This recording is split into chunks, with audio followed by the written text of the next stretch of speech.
So how do you create a brand that truly represents who you are and the products you sell, as well as building a business that you can scale online? That is what this podcast will help you do.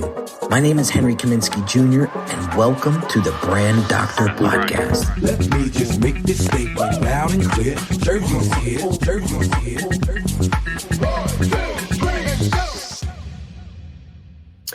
All right, guys, welcome to another Brand Doctor Podcast episode. We have an amazing guest today. We're also going to be streaming live inside of our Facebook group today. So this is going to be a very interactive episode. We have an amazing guest today. I've watched this guy climb the internet marketing charts, if you will, over the past few years. Met him through Russell Brunson's Inner Circle program, and really excited to have him on the show today, and really proud of this dude. I mean, this guy came from wearing funky hats at Funnel Hacking Live to, a really mature, smart, thought out, entrepreneur that a lot of people are looking up to these days. So without further ado, I want to introduce my man, Dan Henry, to the show. What's going on, my man? Hey, Henry, how you doing? I love your first name. Oh, man. Well, listen, it's been a while since we have connected. So some of my audience has no idea who you are, okay? So I want to make sure that we build the credibility and authority here and take a few minutes for you to share with the audience sort of how you created this internet business from scratch and took it to 8 figures very quickly. Yeah. So, I've always been a serial entrepreneur. I've done pretty much everything. At one time, I had a cotton candy stand at a carnival. I've done airbrush tattoos and like all this stuff. I even own 2 bars. So the amount of stuff I've tried and failed at is a pretty long list. And, I hit a real bad downturn in July of 2015. And I basically couldn't pay my electric. It was the power's about to get shut off. And I took my last few dollars and I had a t-shirt made that said water $1. I actually just posted a picture of it on my Instagram because I found it in my phone. And I went out on the side, and my plan was I would take the water and I'd go out on the side of the road. I live in Florida. It was July. I'm thinking, all right, well, what if people are, hot and they want some water? And so I'll try to sell the water. Well, I thought it was going to do well, but nobody bought a single thing of water. They just kind of like looked at us and went, they thought we were weird. I imagine they could just go to a gas station, So that didn't work. And I was on my last leg. And so I started getting into digital marketing, and I started learning how to do, Facebook ads and things like that for local businesses. And I started to get back on my feet, and I did that for a while. It was a good 6 months, I think. And I was doing well at it. And I was doing so well that people were starting to ask me questions about it. They were like, hey, man, how are you landing clients? How are you doing this? How are you doing that? And so I thought, well, man, this would be a really good idea for an online course, right? Because, that's everybody's asking me this stuff. Obviously, people want to know about it. And right around the same time, I got a letter in the IRS that said I owed $250,000 in back taxes. And that's because I didn't do very good accounting when I had my bars and my other businesses. And by not do good accounting, I meant no accounting. So I was like, well, how the heck am I going to make this much money? And I started researching, and I found that really the only way to make that much money that fast is selling some sort of digital or informational product. Because, somebody logs in and watches the videos. It's not like you have to deliver manually for each person. And so that's the only way you could really make a lot of money at once. And so I put together a course, and the very first month we did $100,000 in sales. I did 2 live webinars. One made $48,000, one made $52,000. And I thought at the time, well, this is great. I'll just keep doing live webinars and I'll make my money in no time and I'll be able to pay off the IRS. Unfortunately, what ended up happening was I was very tired. I was very exhausted, and doing a live launch is very, very taxing. And so I thought, all right, I'm going to take a 30-day break. I'm going to recenter, maybe adjust the process a little bit so it's not so taxing, and then I'll launch again. But I was like, I don't want to make no money during this time. So I thought, let me take the replay of one of my webinars. I'll run some Facebook ads to it, and hopefully I'll pick up a few sales here and there and at least get some income in while I'm waiting. Because all I had to do is set up a very simple funnel, run ads to it, done deal. And over the next 30 days, we made 150 grand from that automated webinar. And that's when I realized, oh, wait a minute. The real secret to scaling this is to automate everything and not have to show up live over and over and over, because the human body cannot, unless you just have an extreme affinity for speed or cocaine, how are you going to just go all day long like that, launch after launch after launch after launch? It's not possible. You're going to burn out and you're going to start hating it. And that's when I realized that. So I dedicated myself to being to mastering that process. And from there, I was able to hit $1 million within 5 months. And then February of 2018, I had $1 million month. Wow. And since then I've won, I think, like 5 Two Comma Club awards, the 8-figure award from ClickFunnels. I got asked by Russell to speak at Funnel Hacking Live on scaling. And it's just been crazy up from there. And, as a result, a lot of things have happened. Like, I wrote a book. I've been getting interviewed on awesome podcasts like this one, and Jordan Belfort's and some other awesome ones. And just, it's just been a real wild but awesome ride. Yeah, dude. I've been watching from the bleachers, if you will, right? And it's amazing how the transformation is so clear. It's so vivid. Like, you were out there in the beginning, it's almost like causing a mayhem, if you will. You were getting a lot of people's attention. And then I just saw this click, and it was like overnight. It felt like overnight, where this guy became way more polished, way more authoritative, and just way more like, this is what I'm doing. I'm on a mission. I don't give a shit about what anybody else thinks. And I'm not feeding into the nonsense anymore. I don't think you ever were really feeding into the nonsense anymore. No, not really. Yeah, but there were people that would come out and they would try to get under your skin. That's what I was seeing, right?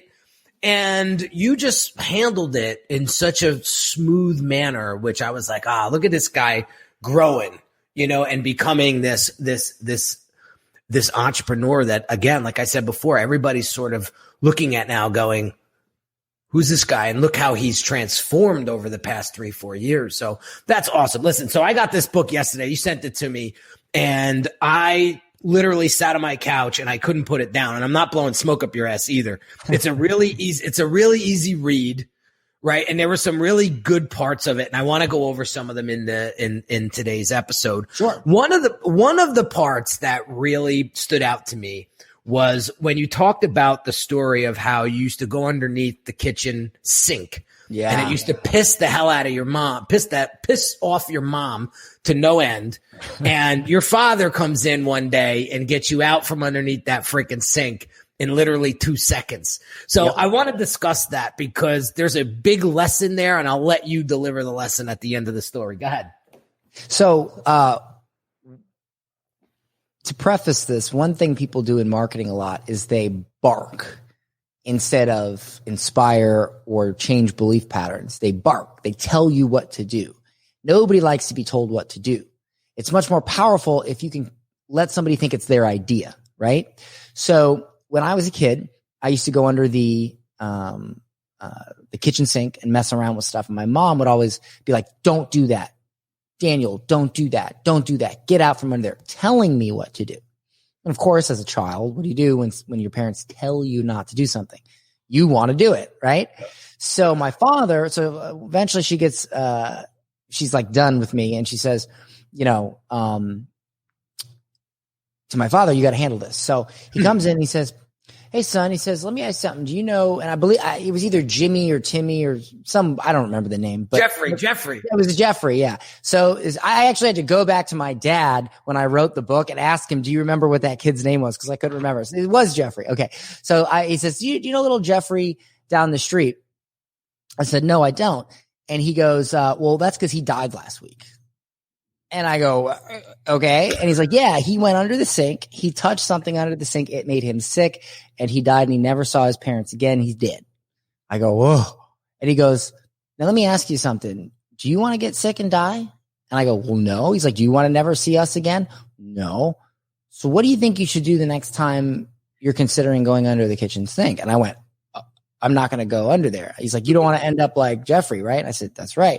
I never went under there again. And the reason was that he told me a story, probably complete bullcrap. It was probably he probably made that up. In fact, I know he made that up. But the fact of the matter is he told me a story that led me to my own conclusion that I should not go under that sink, not simply telling me. So what happens in marketing is people will go on a webinar or a sales page or whatever it is, and they'll try to tell their audience what to do, tell their audience how to feel, tell their audience how they should think or what they should believe in. And you can't do that. Instead, you tell stories that inspire people to come to their own conclusions. And we even do that in programs a lot. It's not enough that you get somebody's credit card number. You got to get them to take action. And it's much harder to get them to take action than it is to get payment, right? So you still have to keep up examples, illustrations, stories to show people why it's so important to do said thing. And so that is a big thing most people miss in their marketing is they're telling people, they're barking instead of inspiring and letting people come to their own conclusion. Because when you can do that, that's a much more powerful method of persuasion. Yeah, hands down. And Giselle says, nice, you got Dan on here? I love it. What's up, Giselle? So I love this, which is a segue into the next, well, I don't know if it's the exact next chapter of the book, but you have another chapter in the book that talks about why people aren't buying from you. Oh boy. You sure your audience can handle this one? So I want to dive into that because I scream this from the rooftops and the mountaintops. And, you know, I feel like people are starting to get it now. Mm-hmm. But I want you to share this chapter of the book with my audience because, man, when I read this, I was like, thank God I'm not the only one here out there on a mission to get this through to other entrepreneurs. Right. So think about this. You're selling an online course, a coaching program, a mastermind, even a software, whatever it is. And you want to charge a premium price because you have a solution to a problem. Every product is a solution to a problem, right? If you're cold and you go buy a heater, you bought it because you're cold. If you're hungry, you go to a restaurant because you were hungry. Every product is a solution to a problem. If you're bored, you buy a fidget spinner, whatever. Every product is a solution to a problem. So if you have a product that is a solution to someone's problem and you expect that person to pay you a premium price to solve their problem, but you yourself have never paid a premium price to someone else to solve your problem, then how do you expect anyone to pay you? There's this internal conflict because see, if you have the belief, oh, I don't need to pay that, I can learn it on YouTube, or blah, blah, blah, blah, right? You're an imposter. Because think about it. You're sitting here trying to close high ticket sales or even just $2,000 for an online course. But think about this. Have you ever paid $2,000, $5,000, $10,000, $15,000 for coaching or help yourself? Because if the answer is no, it's likely that you don't have the belief that if you have a true solution to a problem, you pay a premium price for that. And if you don't have that belief, that translates in your calls and in your marketing. And if you can't yourself believe that you should pay to solve your problem, how can you possibly expect your prospects to believe they should pay to solve their problem by buying your product? There's too much internal conflict. You just cannot, it doesn't resolve, right? And I remember I had dinner with Myron Golden and we were talking about this.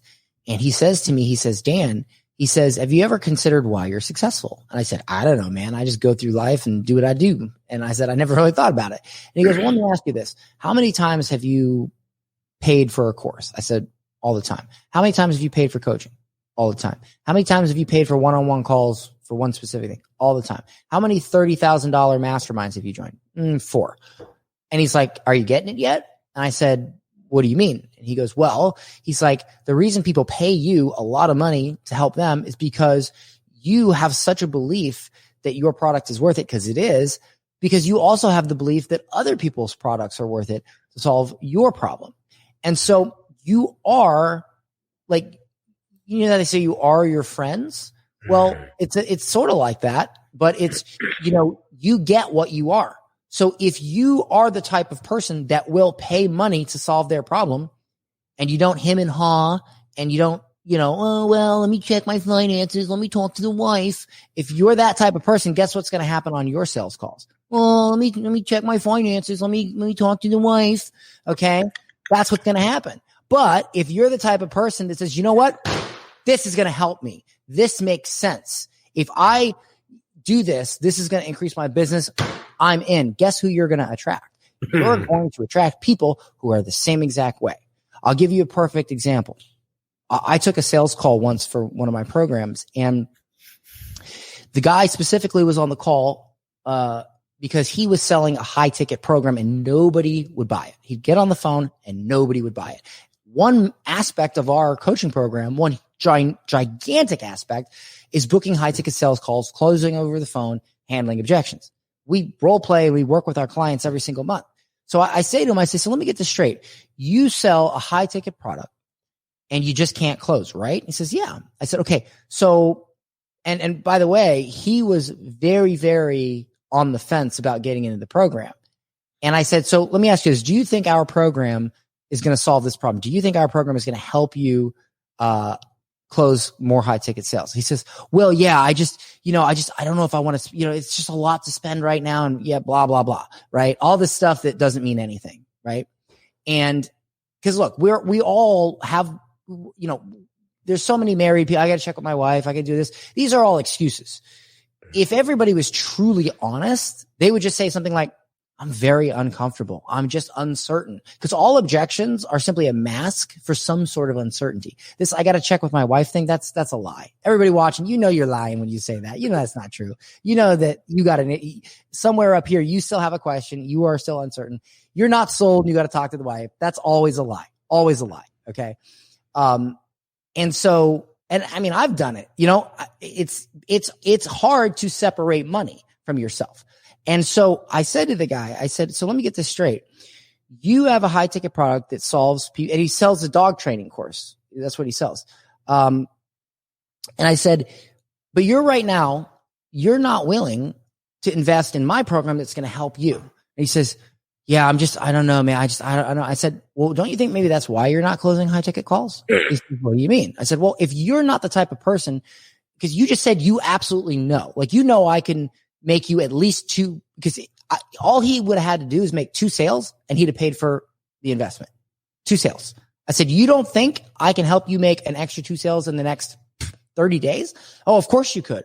So then what's holding you back? I don't understand.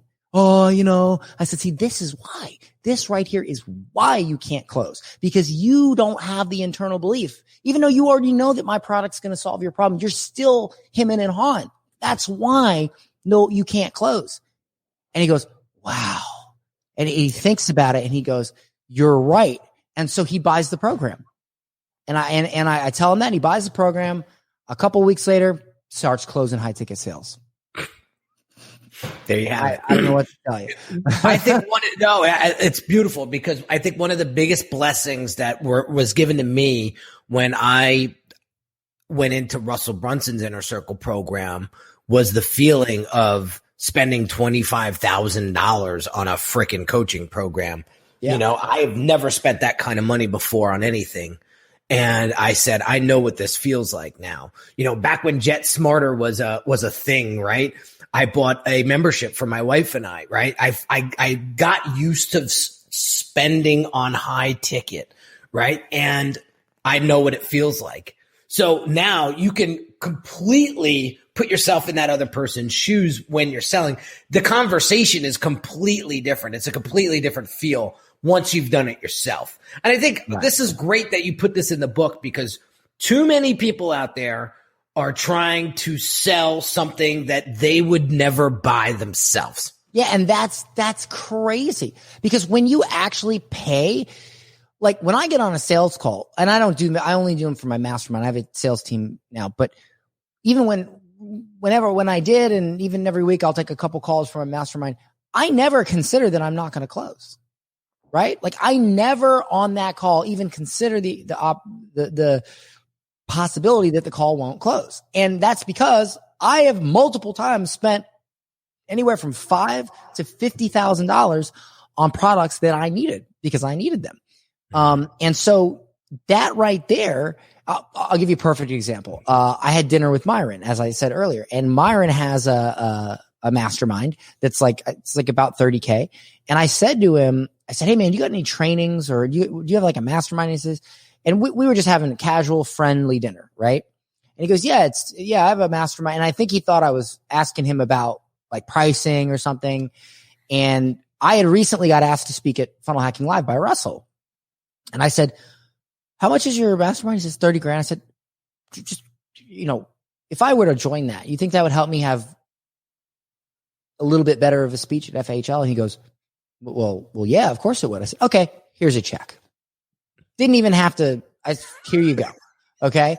So So I join it, go to one of his events. And I'm already decent at public speaking because I've spoken a lot.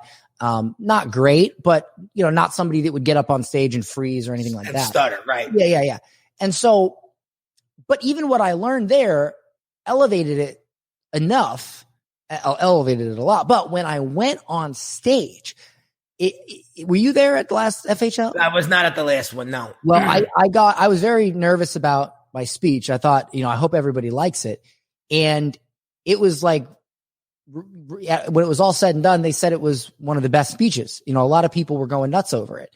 And as well, when I got off stage, 2 people in the crowd came up to my team and immediately asked to join my mastermind, asked for wire instructions, done. Okay. And, but I couldn't even, I'd make 60. And by the way, I didn't pitch. I just got up there, gave some value and left. Yeah. Before I could take a piss, I made 60 grand.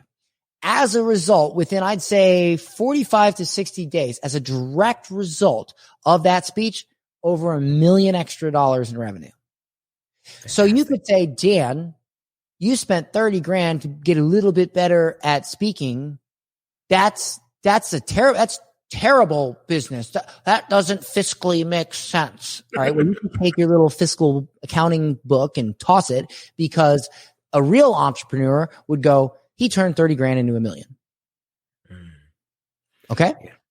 That's the thing. How you think defines how good of an entrepreneur you will be. And if you think, gosh, golly, 30 grand to get a little better at speaking, or, no, that's somebody that will fail and fail and fail and fail and fail. The person that says, wow, he turned 30 grand into $1 million, that's the person that can succeed. Completely different mindsets. Appreciate you, Josh, for chiming in here. Wanted to give you a shout out there. I love what you're saying. I was funny because I was that guy prior to getting into digital marketing, prior to getting into Russell Brunson's world. And I was the guy saying, I'll do it all myself. This is blasphemy. How can somebody charge this much, right? For an hour consultation. And here I am doing it now 10 years later. Right.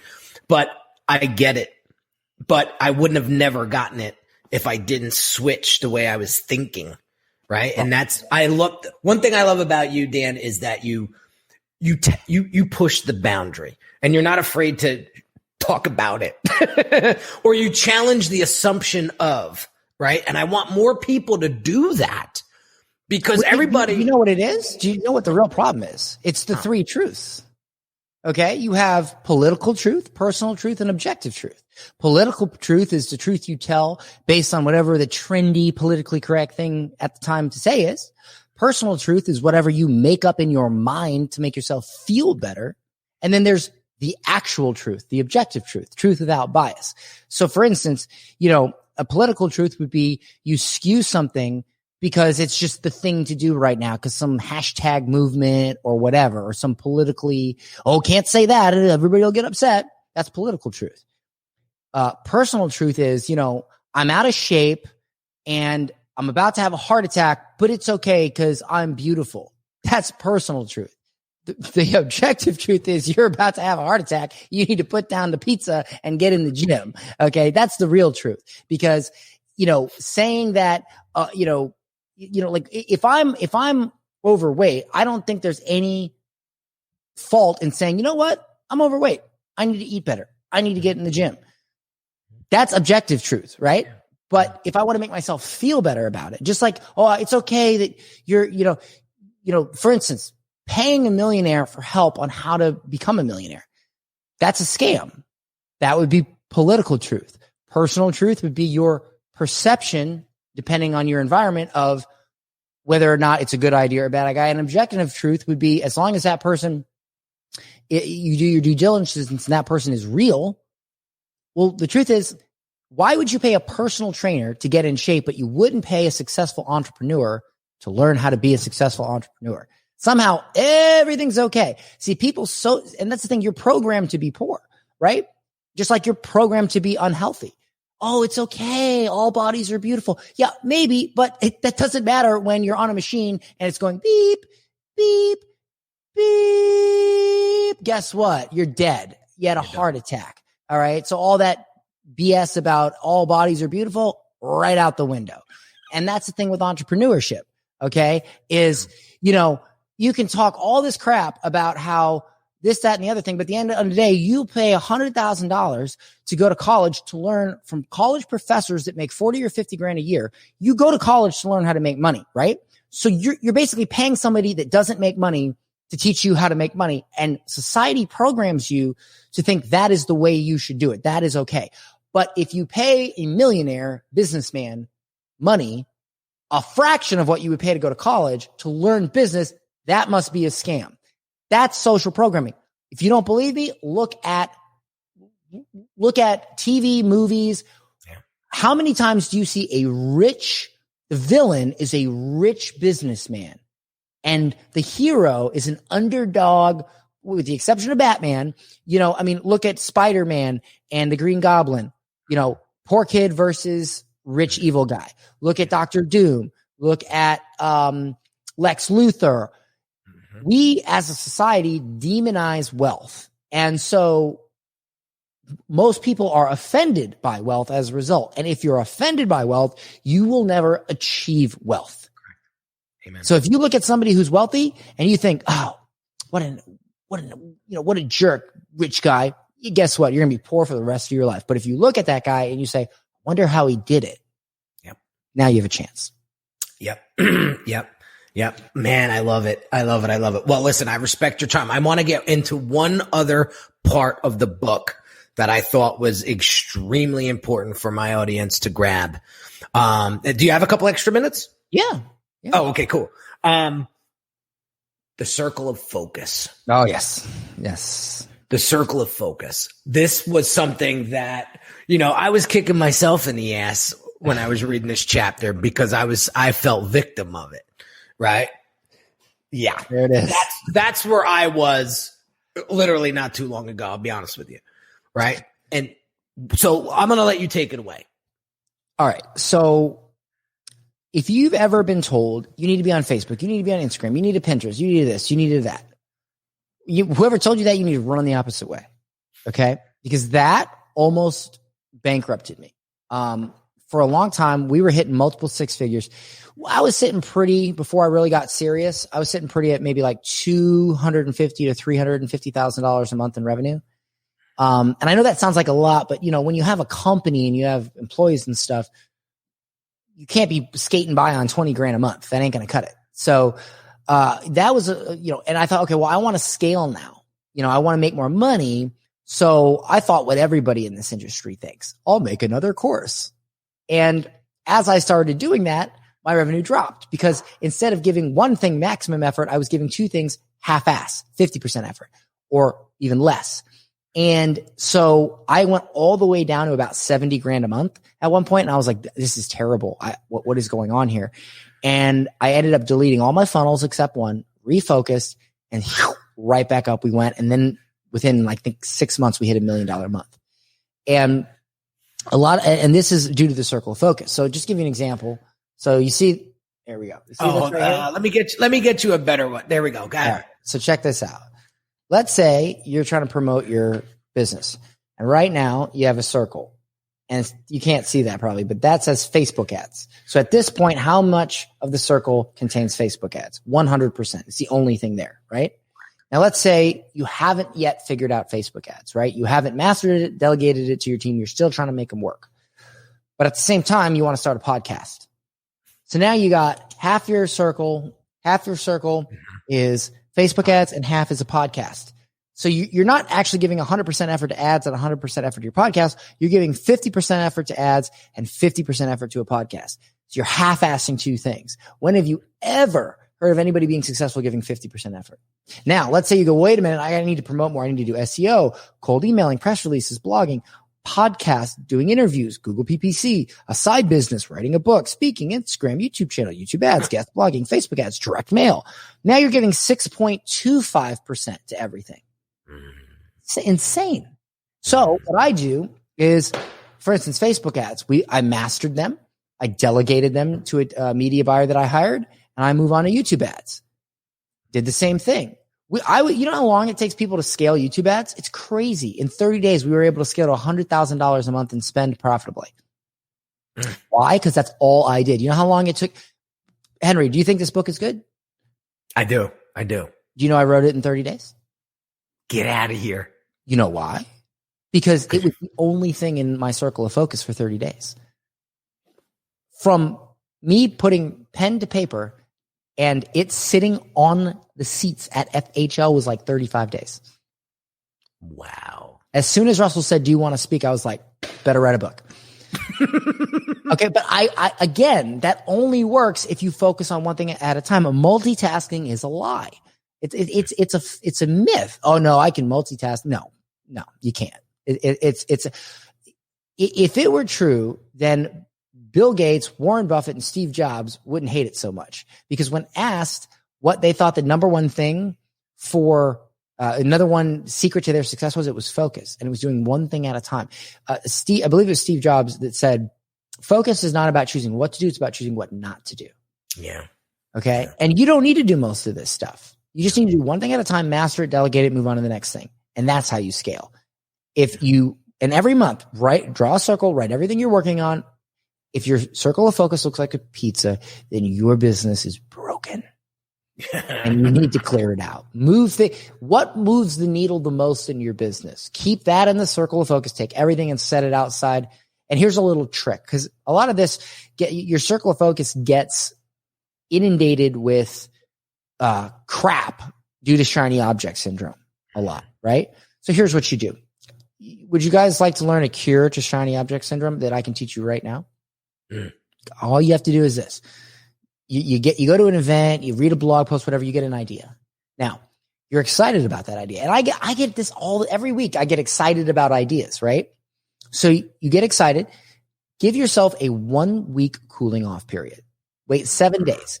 If you are still equally as excited about that idea, then consider maybe doing it.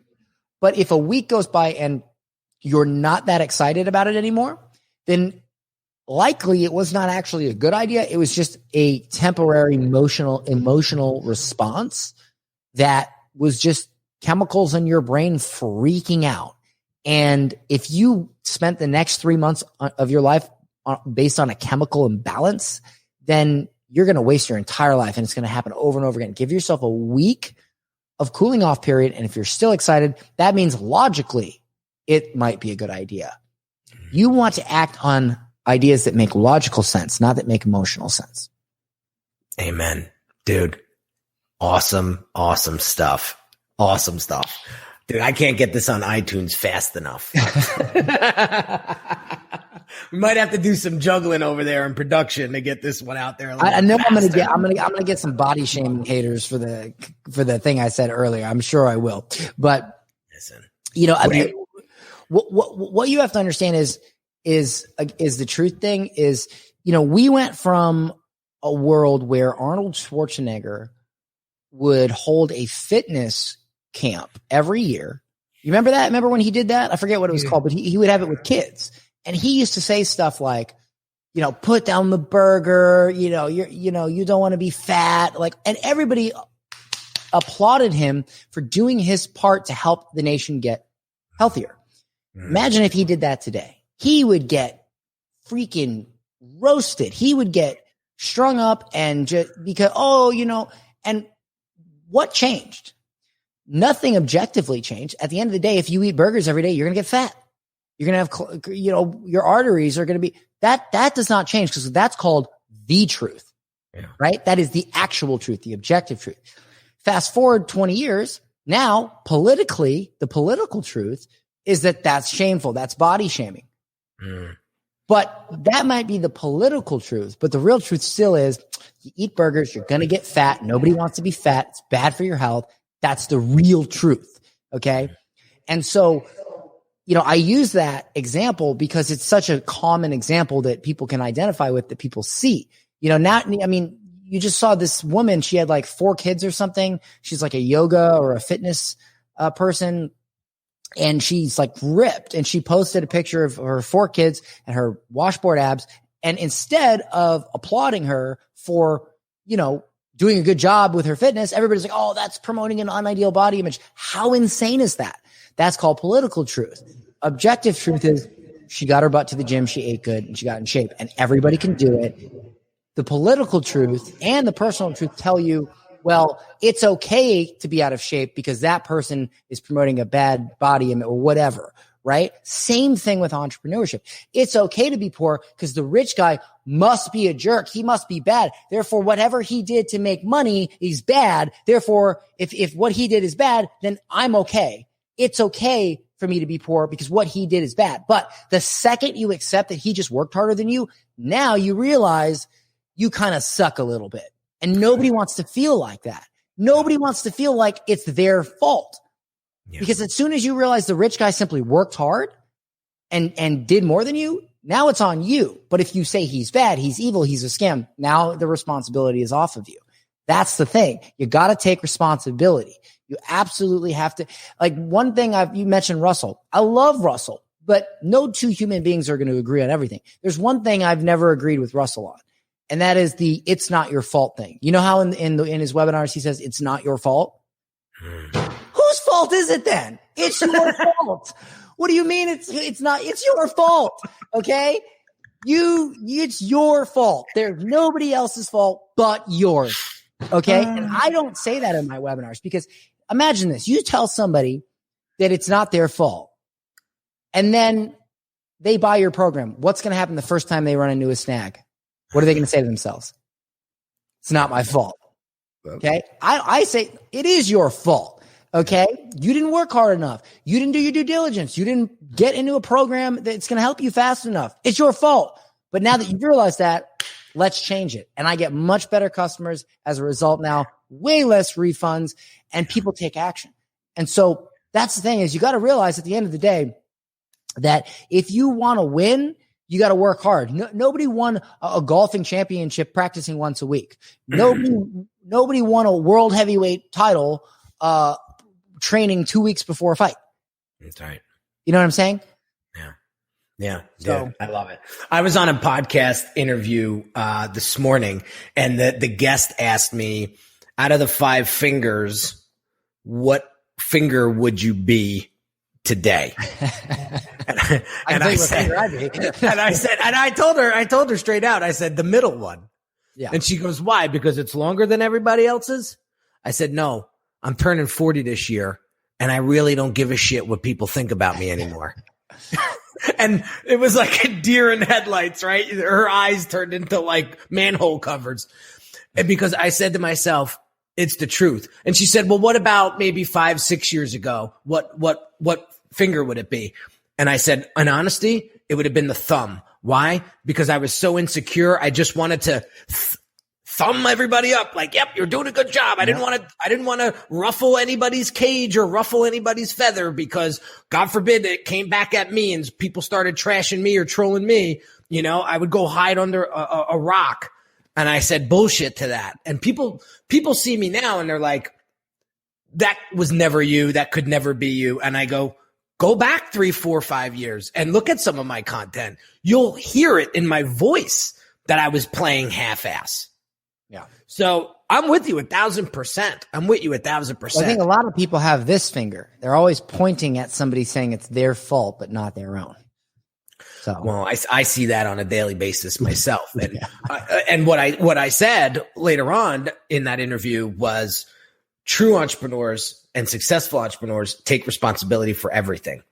You know, when things aren't going well, I can't blame my team, right? If I get a design back that I am not comfortable sharing with my client, I'm not pointing fingers at them saying, what is this mess? What is this crap? I say, where did I go wrong in the communication where they thought that this was okay? Right? Yeah. I always and would you agree that if you go through that and you find that employee is just not, not, no matter what you do, they're not getting it, right? At a certain point, it still is your fault. Like, let's say you say, it is their fault. They're just not smart, or they don't pay attention, or they don't put it out, whatever it is. It's still your fault because you didn't fire them. That's right. Exactly. Yeah, exactly. I had a designer who was taking twice as much time as my lead designer. And I told him when I first saw it, I said, all right, I'm going to nip this in the butt real quick. So I'm going to bring it to his attention. And I told him, I said, listen, I'm comparing your speed with lead designer, right? And lead designer is taking half the time. I'm going to go 30 days with you and see if we can speed you up, see if we can get things faster. He said, okay, no problem. A month goes by, same shit. He was gone the next month. Gone. Yeah. Right? And that was it. There was no questions asked. There was no talk. Thank you for your time. Thank you for your work. You're no longer needed here. And we were able to do twice as much with one person. Right. So that was that. But yeah, I hear you loud and clear. You have to consider the source and everything like that, right? Like, not all problems may necessarily be yours. But again, at the end of the day, it's your responsibility. You need to correct that. You need to cut out that cancer, whatever it is, and you need to move on. So I love it, dude. Listen, I'm out of time because I got another interview that I got to be on in 15 minutes. So real quick, where can people learn more about you, and where can people get a copy of this friggin' book? All right. So this right here, this book is free. You just got to pay for shipping and handling. I will cover the cost of the book. Do you want me to give you a link, a special link? What's the URL? I'll actually put it up on the screen. Well, I can give you a short URL. I can do getclients.com/brand doctor. Yeah. Here, let me, you know what? Let me just do that real quick. Let's do this. Yeah. Brand. It's not active yet. It'll be active in 10 seconds. Yeah. That way I can know, we can track it. So let's do.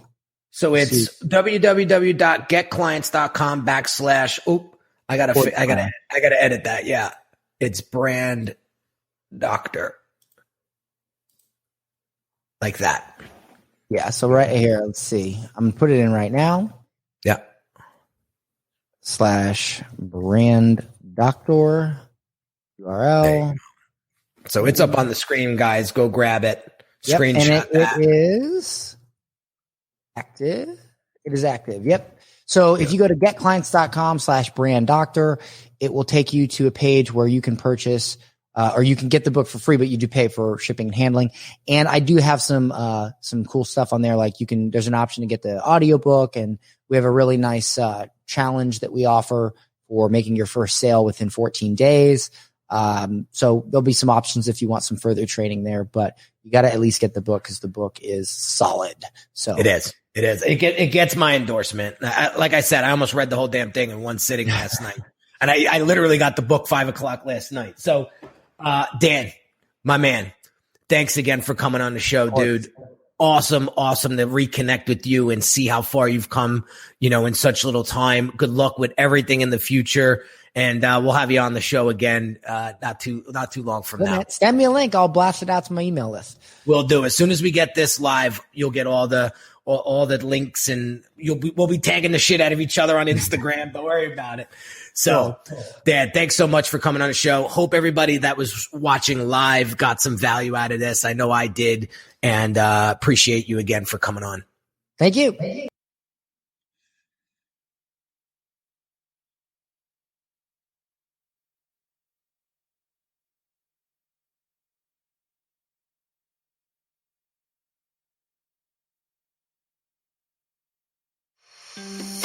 Hey everyone, this is Henry Kaminski Jr. again, and really quick, I want to invite you to a one-on-one consult with me right now if you're looking for the clarity and focus you need to build your brand.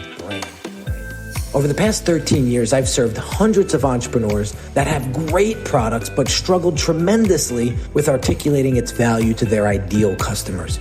You didn't get into business to just change a few lives, did you? Your ideal clients need you. And when your brand has precision-crafted messaging coupled with beautifully thoughtful design that sounds, looks, and feels like you, they'll know you're the perfect match for them. If this is something you're struggling with, what I want you to do right now is pause this audio and go visit www.uniquedesigns with a Z at the end, not an S, .net, and book your one-on-one consult call with me.